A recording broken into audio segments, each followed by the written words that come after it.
was 40 years from now, and I look at my stoop, and sea level has risen by 2 feet, my neighborhood looks like their mangroves and wetlands are restored, and they've become incorporated into our environment where there's elevated walking paths amid the channels of water that are being explored by a little black girl and her father as he's teaching her all about everything that she sees. There's children, they're playing at the park nearby where they have rainwater retention gardens that are distributing and irrigating water into the local community garden. There's these old grandmothers speaking Haitian Creole and Spanish together, laughing as if they were just the best old friends, learning and growing together as one. There's biking paths, and there's like this solar powered train that connects all parts of our city, destroying the waters and destroying the barriers and the walls between us. And while I'm on my way, I get to say hello to all my neighbors and friends because we all live so closely together and do life together, sharing and collaborating with one another for mutual aid and care. And we have less, but we have more because we have each other.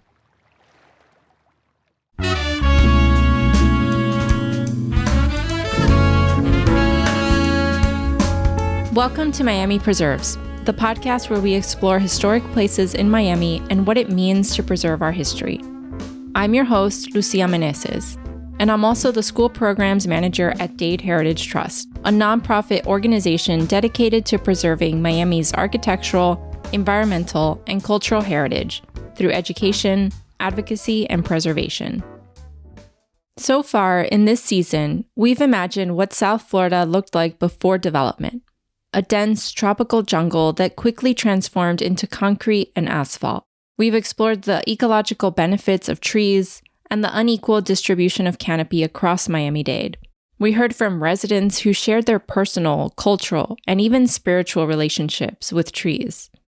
In our last episode, we examined the laws that are supposed to protect our tree canopy and the county's ambitious goal to reach 30% tree canopy coverage by 2030. A goal that still feels far and sometimes impossible. But this episode is about what's possible, because despite the challenges, there are people in this city working every day to grow something better. What you heard at the top of the episode was Destini Smith, Director of Popular Education and Grassroots Leadership at Catalyst Miami. She was imagining her neighborhood 40 years from now, not with fear or hopelessness, but with joy, connection, abundance. And to be honest, I was surprised. We had just spent an hour talking about redlining, environmental injustice, and systemic neglect. So I asked her where that hope comes from. Honestly, my faith motivates me a lot. For me, it helps me to know and keep grounded that, one, I'm created to be a good steward of the earth and the people that are around me. I'm supposed to care for the people around me. And I believe so deeply in that power of collective, just for us to be collective in solidarity with one another, to love our neighbors. And especially as a Black woman, I'm like, I've seen what people can do in the midst of the worst odds. I've seen what collective power can do. I've seen how we can transform society together as a collective if we really catch hold of that vision together. And so for me, I'm like, yeah, Black women, we are credited to a lot of the most, massive social changes in our country and beyond. And so for me, I'm holding on to that. Yeah, so giving up is not an option. Giving up is not an option. They didn't give up. They did not give up. I would not be here today if they gave up. And so we're not going to give up.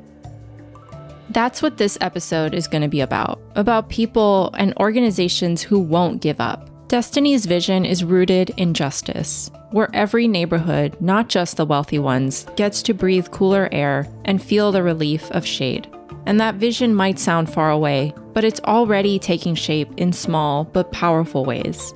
And we're going to highlight some of those who are leading innovative projects in Miami. And just to be clear, these are not just projects. They're glimpses of a Miami that could be, one that is rooted in hope. And they remind us that preservation isn't just about nostalgia or holding on to the past. It's about choosing the kind of future we want to live in. One of the ways that Destini engages the community about local environmental justice issues is through a Catalyst Miami program called CLEAR. CLEAR program, it stands for Community Leadership on the environment advocacy and resilience, and it was really to educate and to build collective power around climate and environmental justice. It's a free 10-week program for both adults and youth that provides participants with really the groundwork of climate science. How does climate change work? How can we communicate around it? How do we be a leader or innovator for major solutions that our communities may need? And then also, how do we become advocates in the community and beyond, where we may go to Tallahassee and support some of these climate policies that we may have or advocate on the local level. But I think what I love about our program is that we really bring it to the ground and show how is climate actually impacting every single thing that you do in your life? How is it connected to your health? How is it connected to where you live, where you work, where you play? Like, how is it related to you as a person? And what are solutions that you can take and that you probably already do, that you don't even realize that you do? And so how do you get involved in the change? And so I think for me, it was really, really eye-opening. And I have learned so much, and I'm like growing so much and so passionate about it now because of this program. Destini told me how several graduates of the program have either started working for a climate organization or have started their own projects, like recycling programs and community gardens. While Catalyst Miami focuses on empowering people, other organizations are working directly with the land and water. Along Biscayne Bay, Urban Paradise Guild has been restoring mangrove forests and other endangered habitats. They understand the fact that everything is connected, that healthy shorelines and restored habitats make for healthy neighborhoods. Urban Paradise Guild, or UPG, has spent nearly 2 decades committed to restoring South Florida's ecosystems and inspiring people to be climate active.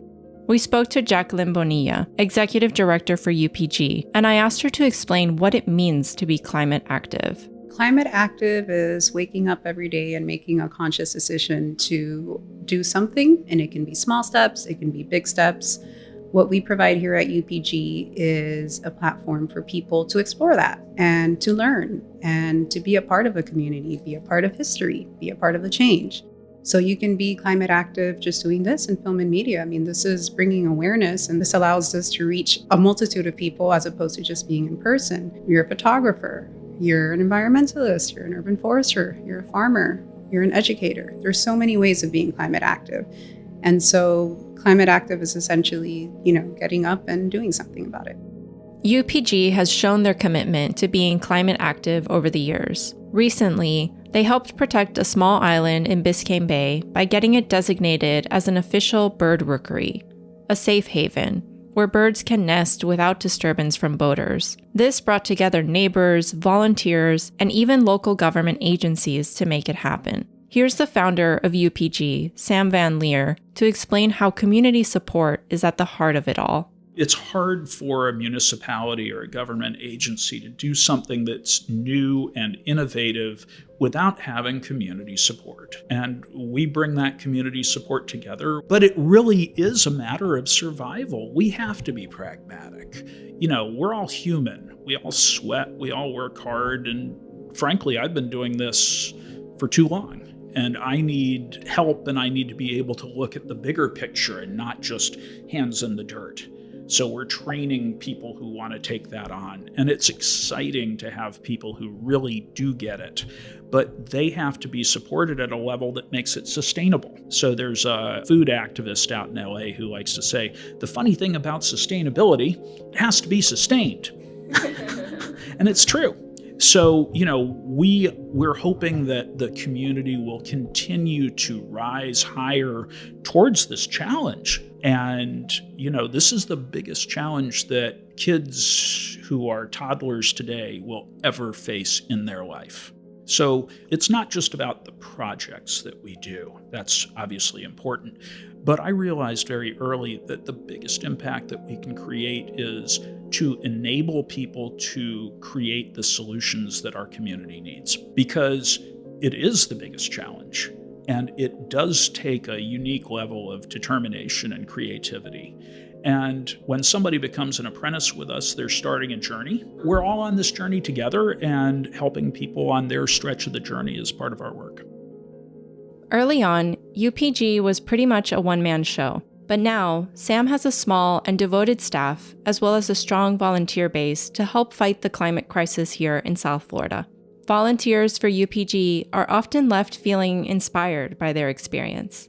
they come to understand how even the smallest act of cleaning up trash can have a significant impact. But they don't just clean up trash. They recently held a mangrove planting and restoration event for volunteers. Mangroves, as we learned in episode 1, once lined the entire coastline. Mangrove trees are essential for absorbing carbon, storm protection, improving water quality, and providing habitat for fish and wildlife.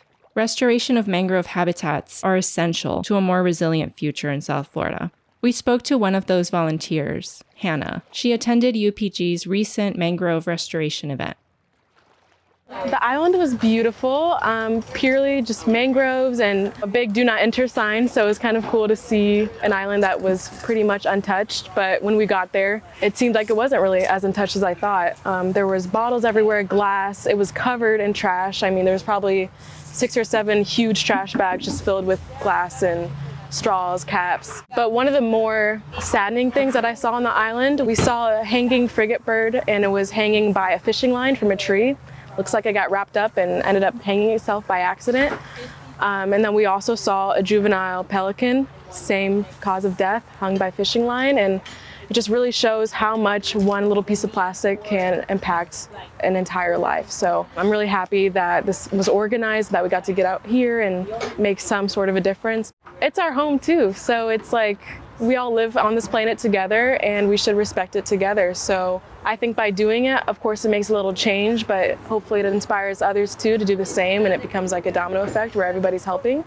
Groups like Urban Paradise Guild show how powerful community action can be when it comes to protecting our endangered habitats. But keeping our city livable is not just about preserving natural habitats. It's also about rethinking how we design the urban areas that we actually live in. That's where an organization like Miami Waterkeeper comes in. They are dedicated to protecting South Florida's water in more ways than one. I spoke to Amanda Prieto, Chief Operating Officer for Miami Waterkeeper, and she's leading an exciting green infrastructure project aimed at making neighborhoods cooler, safer from flooding, and more resilient to climate change, all while putting community voices at the center of the design process.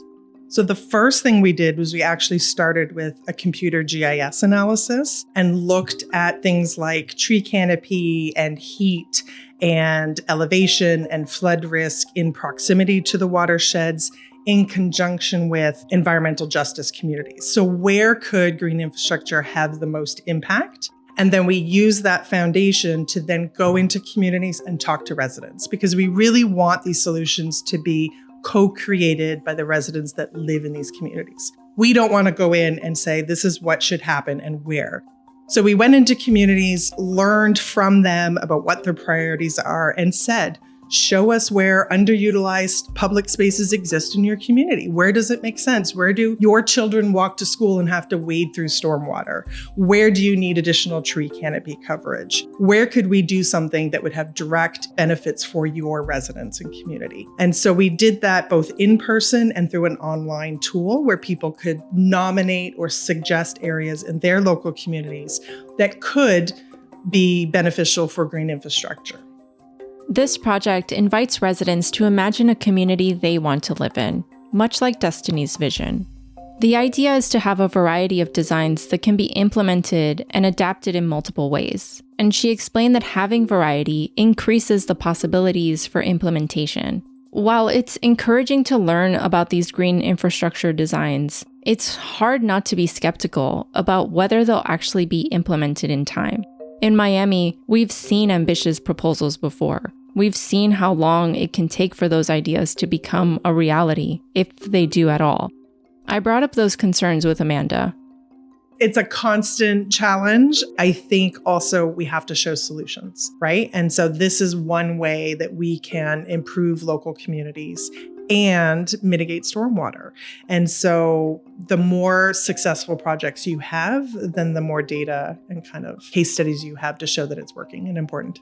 There's so many things to care about. And I think if, Miami Waterkeeper, if we do our job well, then we are picking issues that we feel we can have an impact on and engaging residents in a meaningful way that just elevates our impact exponentially. So we are educators, we are scientists, we are policymakers in some cases. And of course, we're a nonprofit. We also raise funding. And so, people are going to donate to something that they believe in and that they see that the organization is making an impact in. So all of those things need to just work cohesively. One of my core philosophies is that whatever I can do as a single person, I can exponentially increase that impact by involving community. Like Amanda, I've also learned that Miamians, for the most part, care about the environment. They want more shade and less flooding in their neighborhoods. I've seen people show up at various tree giveaway events, and I've seen people geek out over native plants. Years ago, I learned about a program at Fairchild called the Native Plant Network. It's a free membership program that gives participants 5 native plants to start transforming their ordinary lawns into microforests. But like other tree giveaway programs, it has problems with tracking and survival. Jennifer Possley, Director of Regional Conservation at Fairchild Tropical Botanic Garden, who you heard from in previous episodes, oversees this citizen science initiative. And she explains the program's goals and how they deal with similar challenges. The concept was born to try to get pine rockland plants out into urban areas, mostly through homeowners, by introducing people to the concept of pine rocklands, because there's so few people in Miami that even know there are native plants here. So we've really tried to increase our membership. We're about close to 2,000 people. We have a lot of the same problems as Million Trees Miami. We have 0 full-time staff dedicated to the project, so there's not really a way we can track that. And we don't ever claim to say, if we have 2,000 members times 5, we don't say we have that many plants that are out there. But we try to keep our membership engaged, thinking about plants, learning about plants, planting plants, and that's where we look at success. And we would love to have everybody be as obsessed with native plants as some of our members. But it's a spectrum. It's some people that probably their plants didn't make it, but they had an experience where they learned to plant a plant, and maybe they learned the name of 1 or 2 native plants, and that's a success in my mind if they started at 0. The Native Plant Network puts a lot of emphasis on preserving our endangered pine rockland and getting more people to plant these endangered trees and shrubs in their yards. One of the species at the heart of the pine rockland ecosystem is the South Florida slash pine, the same wood used to build many of Miami's earliest homes. Miami-based artist Nick Gilmore has spent years salvaging this wood and giving it new life, not just through furniture or sculpture, but through ritual and reflection. I asked him about one of his installations, a performance piece where he invited the community to carry a salvaged Dade County pine beam back into the Everglades. I was driving home and I saw that there was this little sort of rundown old bungalow that had gotten demolished. And I found this beam, which I think was probably a main beam that supported the bottom of the house. And I had never salvaged a piece that large before or that heavy. It was really hard to get it out. And then I had it in my driveway for about 3 years. I was just trying to figure out what to do with it. And it felt like it deserved to not be messed with anymore by people, including myself. So I came up with this idea that it should be returned back to the Pine Rocklands. It definitely had sort of a funerary association, to sort of put it to rest, right? And I really wanted it to be in Everglades National Park because that was the only place where I think it would really be protected, sort of forever, whatever forever really means. In terms of the community aspect of it, it couldn't have happened without the group of people. I mean, the thing weighed like 300 pounds and we carried it like literally 2.5 miles. The performance is titled Going Home, which you can interpret in the literal sense of taking the pine tree back to its natural habitat. But it's more than that, as Nick explains. There are multiple layers to it because it came from a home. People lived in that house. Families grew up, kids were probably raised in that house. Humans have always used the natural environment for ways, not just for utilitarian purposes, but for ways to connect meaning to their lives, I think, in spiritual ways or in other kind of ways. Now, people go out to nature to try to find peace or meditative qualities of being in nature. Literal in the sense that the beam is going home where it belongs, but also playing with this idea of what home means for us as people. For better or worse, Miami is our home. And just like that pine beam, We all carry pieces of its past, whether we realize it or not. Home is not just where you live. Home is something you care for. That means protecting it, repairing it, and holding it together. Sam, the founder of UPG, who you heard from earlier, sees that responsibility as part of something much larger. These are things that transcends politics. It's about our ability to live on this planet, and it's about our ability to live in harmony with the stuff that's here. And this is our spaceship here, Spaceship Earth. And even though it seems like a big place and it seems like it's an endless place that we could keep on polluting forever, it turns out, yeah, we actually can poison the atmosphere against us.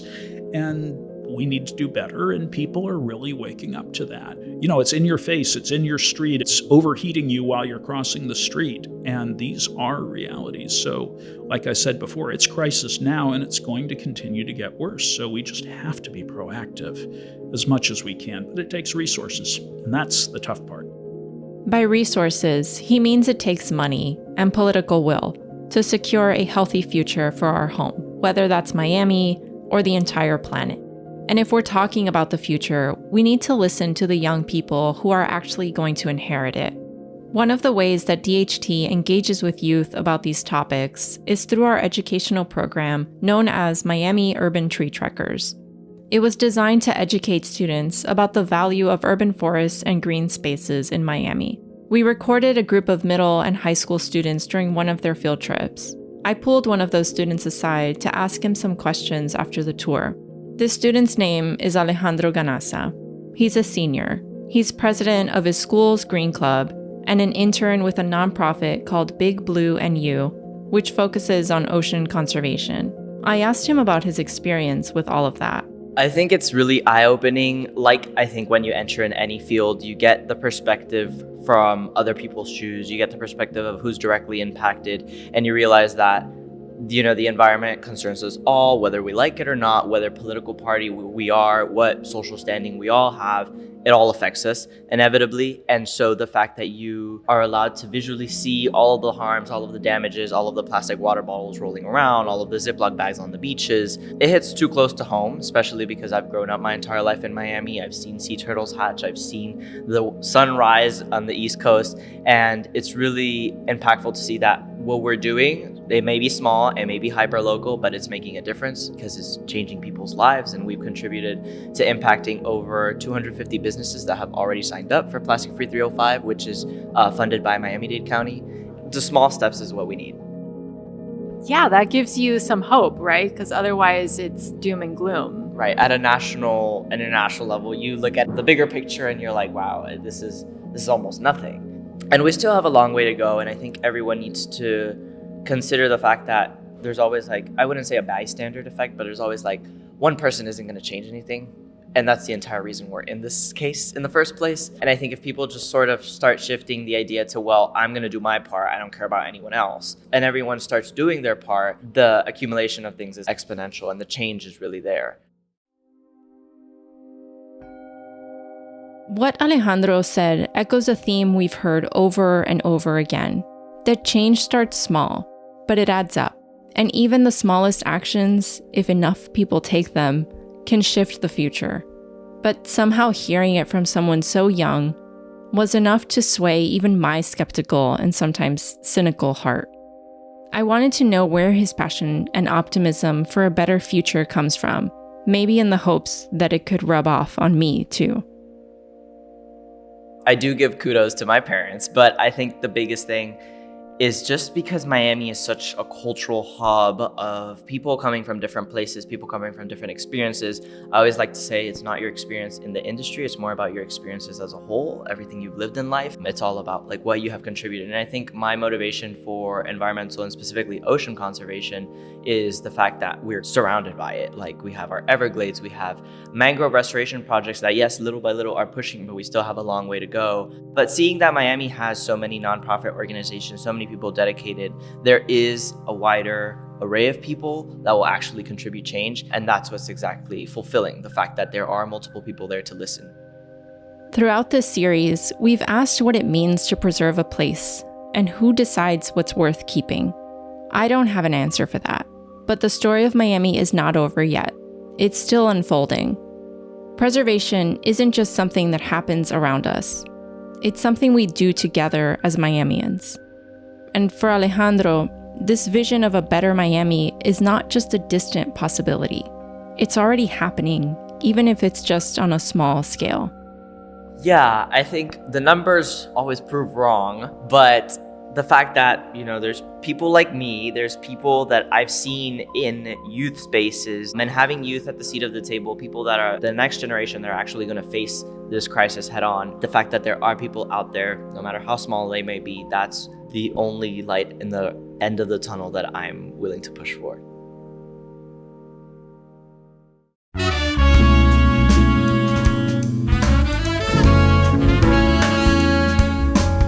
Thank you for listening to Miami Preserves. This was the last episode of this season, Canopy Chronicles, but it won't be the last for Miami Preserves. We hope to bring you more episodes in the future. Miami Preserves is written and produced by me, Lucia Meneses, and co-produced and edited by Forrest Canaday. The views expressed by the speakers on this podcast are their own and do not necessarily represent the views of Dade Heritage Trust, its board of directors, or its members. Special thanks to the Wolfson Family Foundation for sponsoring this project. And thank you to all the guests featured in today's episode. Destini Smith. To learn more about the CLEAR program and how to get involved, visit their website, catalystmiami.org. I'm Sam Van Leer. My name is Jackeline Bonilla. For more information about Urban Paradise Guild and how to become a volunteer, visit their website, urbanparadiseguild.org. My name is Amanda Prieto. For more information about Miami Waterkeeper and their Green Infrastructure Accelerator project, you can visit their website, miamiwaterkeeper.org. I'm Jennifer Possley.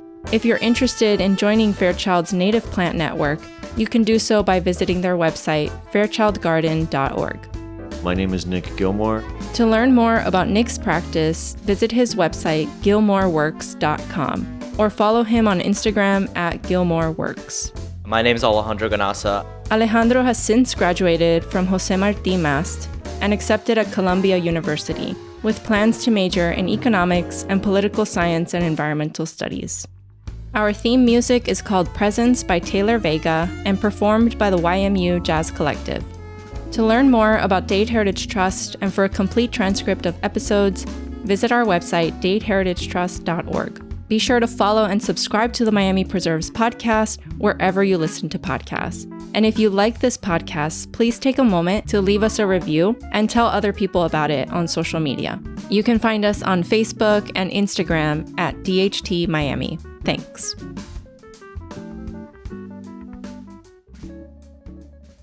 If Miami ends up becoming the next Atlantis, that's a beautiful ending. And I think that makes its history even more important. You know what I mean? We return to the water. Yeah. From whence we came. From whence we came. Yeah.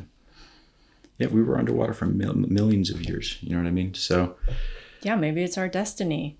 This environment that we live in, that we're trying so hard to protect, yeah, we demolished it in 128 years. That environment's like anywhere from 10 to 5,000 years old. It's kind of new. You know what I mean? The Everglades is a very new kind of ecosystem. So change is kind of one of the only constants. And yeah, just like a good roller coaster, you know? Boom. Awesome. God, I love doing my monkey dance.